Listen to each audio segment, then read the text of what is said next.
माता मातंगी। आज मैं फिर वीडियो बनाने बैठ गई हूँ। तबीयत थोड़ा ख़राब है पर फिर भी वीडियो बनाने बैठी हूँ क्योंकि मुझे वीडियो बनाना बहुत ही पसंद है। तो आजकल बस सर्दी जुकाम का टाइम चल रहा है और थोड़ी तबीयत भी बस ऊपर नीचे हो रहा है, पर फिर भी मैं बैठी हूँ वीडियो बनाने बैठी हूँ क्योंकि देखिए, जीवन में बड़ी उलझन है, ठीक है ना। बहुत उलझन है और हम ना चाह के भी बड़े बड़े ज्ञानी ऋषि मुनि लोग भी उलझ जाते हैं। तो हम तो मात्र घर परिवार में रहने वाले लोग हैं, तो हम तो उलझेंगे कि हमारे जीवन में तो हजारों करोड़ों उलझने, दिन भर में पता नहीं कितनी सारी चीज़ें होती है और आती है और उसको हम पार करते हैं।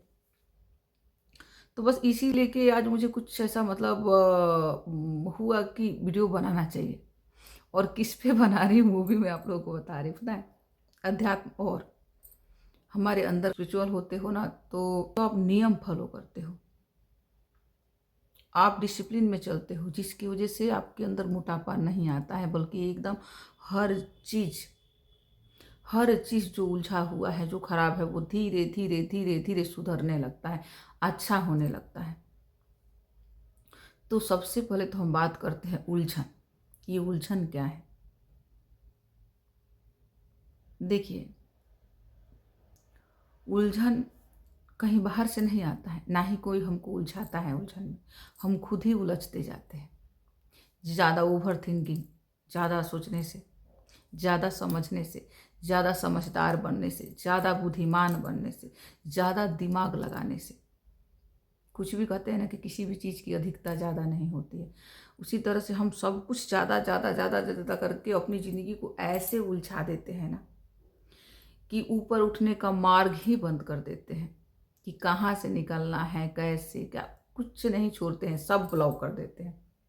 और फिर बाद में क्या, जब ब्लॉक हो जाते हैं तो रोना स्टार्ट कर देते हैं कि अरे भगवान तो हमारा सुनता नहीं है, वो तो समझता नहीं है। हम इतना पूजा करते हैं, प्रार्थना करते हैं, सब कुछ करते हैं, लेकिन वो तो बस हमारी मदद नहीं करता है। पता नहीं वो दूसरे लोग कैसे खुश हैं, उनको कोई भी चीज़ दूसरों को इतनी आसानी से कैसे मिल जाती है, पर हमें तो कड़ी मेहनत के बाद भी नहीं मिलती। हमारे जीवन में यही रह जाता है।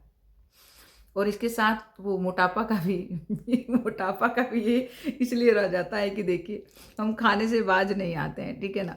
हर वो चीज़ जो नहीं खाना चाहिए उसको भी खा लेते हैं और उसके बाद में कहते हैं कि हम बहुत मोटे हो रहे हैं, हम तो कुछ खाते नहीं हैं, हम तो कुछ पीते नहीं हैं, हम तो रात में सिर्फ 1 रोटी खाते हैं या 2 रोटी खाते हैं, चावल दाल भी बहुत थोड़ा खाते हैं, फिर भी हम इतने मोटे हो रहे हैं।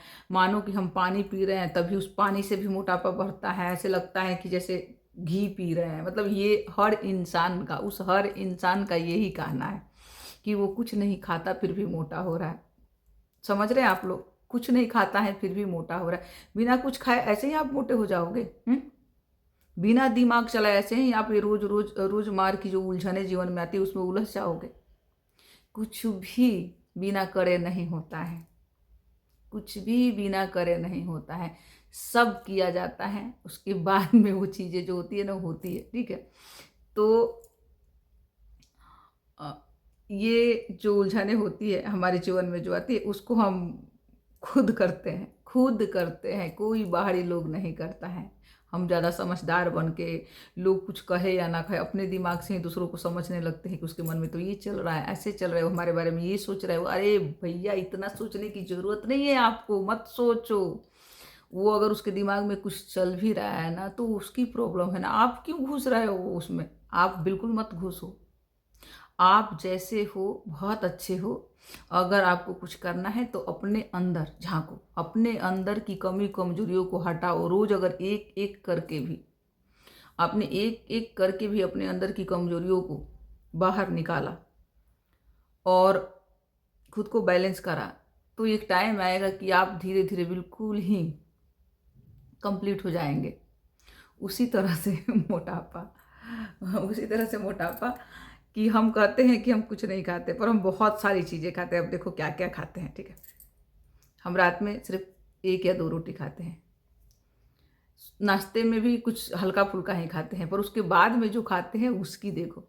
थोड़ा सा नाश्ता में पोहा खा लिया, ठीक, उसके बाद में चाय पी लिया, बिस्किट खा लिया, नमकीन होगा तो वो भी खा लिया, फ्रूट होगा तो वो भी खा लिया, बिल्कुल मतलब बिना टाइम लिए तुरंत के तुरंत बिस्किट भी खा लिया, फ्रूट भी खा लिया, नमकीन भी खा लिया, और नहीं तो काजू बादाम भी लेके कटोरी भर खा लिया। अब आप 1 घंटा तो कुछ ना कुछ खाते रहे पूरा, मतलब जब से आपने 9 बजे से लेके 10 बजे तक आप कुछ ना कुछ ऐसे खाते रहे हो। और फिर बोलते हो कि अरे लंच में तो भूख ही नहीं लगा, मेरे को मुझे तो भूख ही नहीं लगा, मैं तो लंच करा ही नहीं। इतना सारा चीज खाया आपने तो भूख कैसे लगेगा? कैसे खाओगे? फिर क्या होता है? फिर पूरे दिन अब आपने ओवर ईटिंग कर लिया, रोटी खाया एक या दो, पराठा खाया एक दो, पर इतनी सारी ऊपर से कुरकुरे खा लिया, चिप्स खा लिया, पता नहीं क्या क्या खा लिया बना बना के। और फिर आप कहते हैं कि मेरे को तो भूख ही नहीं लगा, मैं तो लंच ही नहीं करता हूँ। अरे भैया आपका पेट ही है ना, एक ही पेट है ना, अलग अलग थोड़े जाएगा। अब उसमें जितना चीज़ जाएगा वो डाइजेस्ट होने में तो समय लगेगा ना, और वो डाइजेस्ट नहीं होता है, वो पेट में जाके सड़ता है, क्योंकि इतनी सारी चीज़ें आप खाएंगे तो पेट में सड़ता है, और पेट में जाके सड़ता है तो फिर वो क्या होगा? फिर वो गैस बनाएगा, गैस बनाएगा, उसके बाद में फिर पूरे दिन आप आलस में सोए रहोगे, काम करने का मन नहीं करेगा, एकदम सोए रहोगे, कुछ भी थके थके रहोगे, क्योंकि वो धीरे धीरे पेट में सड़ रहा है और गैस आपके पूरे बॉडी में फैल रहा है, और फिर वो मोटापा बनाता है, और धीरे धीरे आप बहुत मोटे हो जाते हो, और कहते हो कि मैं तो कुछ नहीं खाता हूँ। सेम रात में भी यही है कि आप उसके बाद में आपका लंच जो होता है, लंच होता है 3 से 4 बजे के बीच में आपका लंच होगा। तो लंच में भी कुछ आप ऐसे ही करो, लंच करने के बाद में फिर उस पर से भी आप कुछ खाने लगते हो, अरे मुझे तो कुछ मीठा खाना है, तो ये खाना है, तो वो खाना है, 1000 चीज़ें खाने के बाद में फिर कहते हो कि मैं तो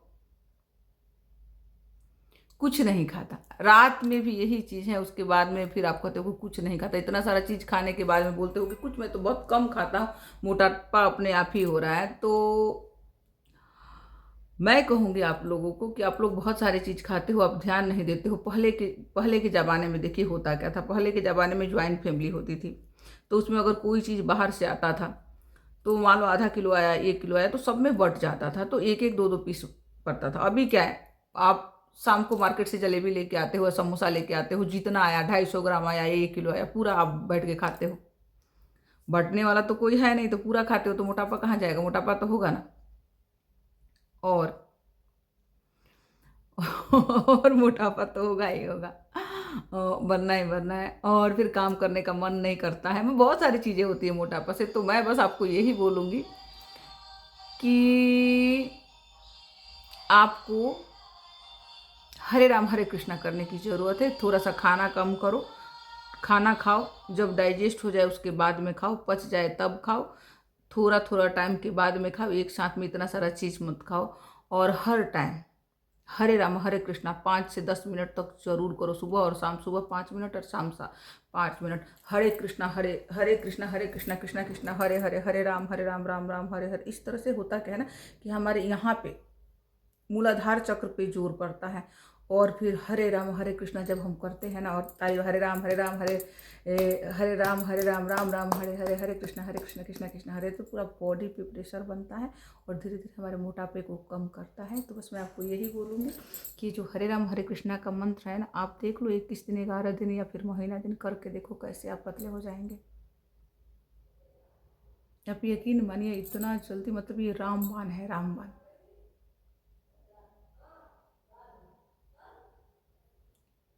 राम का नाम रामबाण है, और ऐसे जीवन को बदलता है कि आप स्वयं कहोगे कि हाँ, कुछ तो है इस नाम में। तो बस आज इतना ही। मैं फिर इस पर, क्योंकि अभी तो मैंने मोटापे पर ही वही आ गया था तो उसी पे बना लिया। अभी हमारे स्पिरिचुअल आज जो है ना, हम उलझते हैं, रोज़मर्रा के जीवन में उलझते हैं, उसके ऊपर भी बात करनी है। तो देखती हूँ कल या फिर जिस समय मिलता है वैसे बनाती हूँ। पर हाँ, आप लोग ध्यान दो, क्योंकि स्पिरिचुअल होना इसलिए ज़रूरी है कि उसमें नियम होता है, रूल होता है, कितना खाना है, कितना पीना है, कब सोना है, इन सब चीज़ों का ध्यान दिया जाता है। तो वो अपने आप ही धीरे धीरे, कितने भी मोटे लोग हो वो धीरे धीरे धीरे धीरे पतले होने लगते हैं, और चमक भी आता है चेहरे पे, क्योंकि ईश्वर की कृपा तो है ना भाई। ईश्वर की कृपा होगी तो ईश्वर की कृपा होगी तो कुछ भी, कैसा भी कहते हैं ना कि जब तुलसीदास जी ने राम राम राम राम का मंत्र जपा था, रटा था, राम राम का नाम लिया था, तो उनके हाथ में सूखे एक डंडी थी, और वो डंडी राम राम सुन के वो डंडी, मतलब वो डंडी हरा हो गया, उसमें पत्ते आ गए, डाली निकल गया। क्यों? क्योंकि राम के नाम में इतनी शक्ति है। तो बस इस राम के नाम में इतनी शक्ति है कि आपके अंदर के मोटापे को दूर कर देगा। आप मानोगे नहीं तो करके देखो, मोटापे को दूर कर देगा, और आपके अंदर की सारी जितनी भी बीमारियां हैं ना, धीरे धीरे पता नहीं कैसे ठीक हो जाएगा। और सबसे ज़रूरी, आप एक्टिव इतने हो जाओगे ना, आलस भी छूट जाएगा, और आप खुश बहुत ज़्यादा रहोगे। बस अभी के लिए इतना है, फिर देखते हैं कब वीडियो बनता है। जय सिया राम, जय श्री कृष्णा।